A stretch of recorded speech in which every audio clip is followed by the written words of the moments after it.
मुल्क बैठा घोंगारा दी दिया गुरु बड़े हाथ का बलोच बंदे कुछ तो देंदे पे हो ना के विच बंदे ही बैठे ना कि ना समझ नहीं आती जिस समय ना भी घोंगारा दी दिया गया घोंगारा मैं एको दीती रखसा आईडी सारी सोटी ते को पेल लगो हो बैंदे हो हां घोंगारा दीती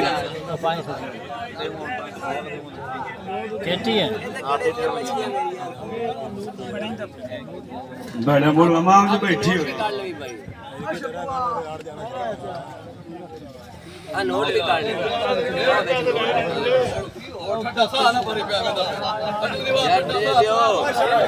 आवाज तेरा गिरना बैठा हूं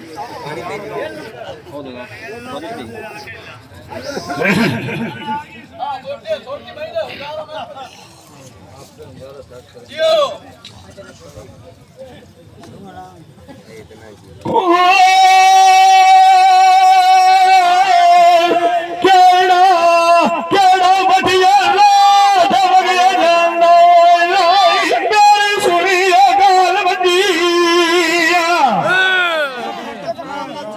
कराड़ा पे वेख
अच्छा शाबाश